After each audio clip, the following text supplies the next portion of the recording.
नमस्कार। पॉलिटिक्स में आप सबों का स्वागत है। और आज हम पॉलिटिक्स में बात नरेंद्र मोदी के उस हर बूथ सबसे मजबूत, मेरा बूथ सबसे मजबूत कार्यक्रम के सहारे उन्होंने जो आज बिहार विधानसभा चुनाव 2025 के प्रचार अभियान की शुरुआत की है। पूरी तैयारी बीजेपी की तरफ से की गई थी। हमारा बूथ सबसे मजबूत, हर बूथ पे जो उनके कार्यकर्ता हैं उनसे सीधे प्रधानमंत्री जुड़े थे।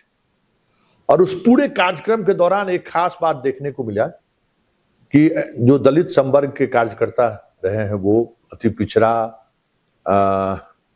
उन सब जैसे कार्यकर्ताओं को बातचीत करने के लिए प्रधानमंत्री से सीधा जोड़ा भी गया। पूरे बातचीत के दौरान लोगों तक जंगल राज पहुंचाने का संदेश मोदी जी ने दिया है। और एक रथ जो गांव-गांव में चल रहा है, जो जंगल राज की याद दिलाती है, उस संदर्भ में उन्होंने सवाल किया कि वो रथ गांव में चल रहा है कि नहीं, लोग देख रहे हैं कि नहीं।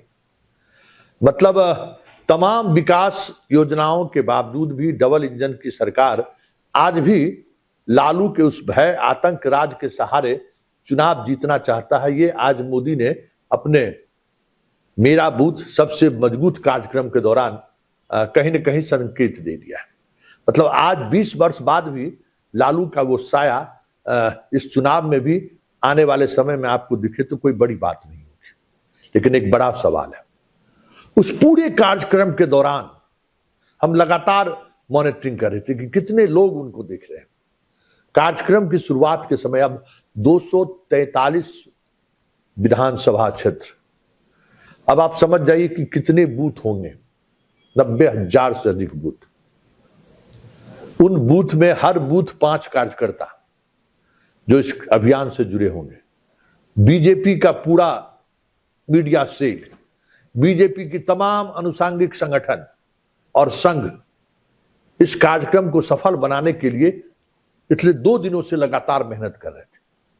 लेकिन आप देख रहे हैं कि शुरुआती दौर में मुश्किल से 200 लोग लाइव तमाम जो नरेंद्र मोदी के प्लेटफॉर्म है वहां पर देख रहे थे।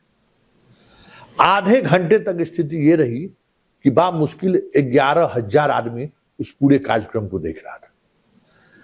हम इस कार्यक्रम में जो लाइव व्यूअरशिप जो उनके कार्यक्रम को देख रहे थे, उसके सहारे हम ये दिखाने की कोशिश हो रहे हैं कि मोदी का ग्राफ किस तरीके से गिर रहा है।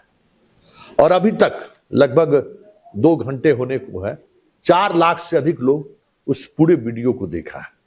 सभी प्लेटफॉर्म को अगर हम जोड़ दें तो 6 लाख के करीब। मतलब आप समझ सकते हैं, मोदी का अगर सब्सक्राइबर की बात करें, मतलब मोदी को फॉलो करने की बात करें, तो लगभग 10 मिलियन लोग हैं सभी प्लेटफॉर्म पर। और 10 मिलियन लोग, और बिहार के भी जब यहाँ के वोटर 7 करोड़ से अधिक है, स्वाभाविक तौर पर बीजेपी के सक्रिय कार्यकर्ता यहाँ भी करोड़ों में है। मतलब जो बीजेपी के कार्यकर्ता हैं वो भी मोदी के इस कार्यक्रम में शामिल नहीं हुए। ये एक बड़ा सवाल है। और मोदी की लोकप्रियता की बात हमने इसलिए कर दी कि कभी लगातार हम मोदी को फॉलो करते रहते कि मोदी के कार्यक्रम को कितने लोग सुनते हैं। एक वो भी दौर था जब एक बार मोदी लाइव आते थे तो लाखों लाख लोग लाइव देखते थे। अब वो संख्या सैकड़े में आ गया है। और धीरे धीरे कार्यक्रम खत्म होते होते बा मुश्किल 17,000 लोग सभी प्लेटफॉर्म पर मोदी को देख रहे थे। मतलब कहां 200-300 पर शुरू हुआ और 17,000 खत्म हो गया। ये क्या संकेत है? मतलब क्या होगा ये संकेत? इस संकेत को किस तरीके से देखते हैं? हम पत्रकारों की भाषा में कहें तो हम कह सकते हैं कि मोदी का वो अब जलवा नहीं रहा, न मोदी का वो तेज रहा जिसमें लोगों को आकर्षण दिखता था। बड़ी बड़ी बातें वो कहते रहे, लेकिन कहीं भी कोई ऐसा नहीं लगा कि बिहार के लोगों ने उनसे कनेक्ट किया। ऐसे में 2025 के विधानसभा चुनाव में खेला होवे क्या? बड़ा सवाल है। अगर बात वोटिंग परसेंटेज की करें तो पांचों बिहार के मजबूत पार्टियां एक तरफ, बीजेपी, जदयू, चिराग की पार्टी, कुशवाहा की पार्टी और मांझी की पार्टी, पांचों पांडव है। और इधर जितने लोग हैं, इधर भी आरजेडी है, कांग्रेस है, 3 वामपंथी पार्टियां हैं और मुकेश सहनी, 6 लोग इधर भी हैं। लेकिन इन 6 को अगर मिला दें तो 32-33% मैक्सिमम और उधर 44%। तो वोटिंग परसेंटेज की बात करें तो कहीं लड़ाई में नहीं दिख रही है महागठबंधन। लेकिन यह संकेत कुछ कह रहा है, यह संकेत जता रहा है कि अब मोदी का वो जलवा नहीं रहा। मोदी को अब सुनने में अब वो लोगों को इंटरेस्ट नहीं है। ऐसे में इसका चुनाव पर क्या प्रभाव पड़ सकता है और क्या इसको लेकर ओपिनियन बनाई जाए, एक बड़ा सवाल है। हर विशेषज्ञों का मानना है, हर विश्लेषण करने वालों का मानना है कि ये जो मोदी के ग्राफ में जितनी तेजी से गिरी है, नुकसान अगर मोदी के चेहरे पर चुनाव लड़ने की बात हुई तो नुकसान एनडीए को हो सकता है, क्योंकि नीतीश भी अब उस भरोसे के चेहरा के रूप में लोग उन्हें स्वीकार नहीं कर रहे हैं। हालांकि 72 घंटे के दौरान जो बातें देखने को मिली, मोदी के उस फॉर्मूले को जिस तरीके से नीतीश ने खारिज किया, मोदी और शाह के फॉर्मूले को, तो एक बार फिर से मोदी और शाह के उस फॉर्मूले को खारिज करने के बाद जो स्थिति उत्पन्न हुई, उसमें नीतीश कुमार को एक बार फिर से बाजीगर की तरफ पेश किया गया। स्वाभाविक तौर पर लौट आया, टाइगर जिंदा है, लौट आया नीतीश, ये बातें चर्चा होनी शुरू होगी।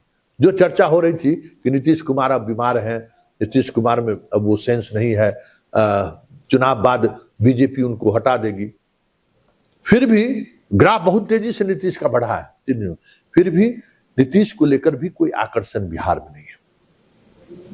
तो ये जनादेश मजबूरी का जनादेश है या फिर इस जनादेश के सहारे एक नया बिहार बनेगा, एक बड़ा सवाल है।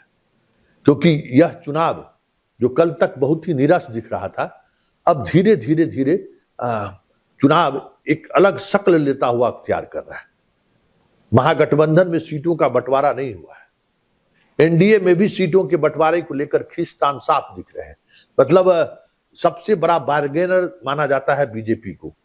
वो बिहार में किस तरीके से छोटी से छोटी पार्टियां उनसे बार्गेन कर रही है, ये भी देखने वाली बात है कि उपेंद्र कुशवाहा ने एक राज्यसभा सीट और एक विधान परिषद की सीट मानने, जब तक शाह ने सहमति नहीं दी, वो गठबंधन को लेकर ऑल इज नॉट वेल कहते रह गए।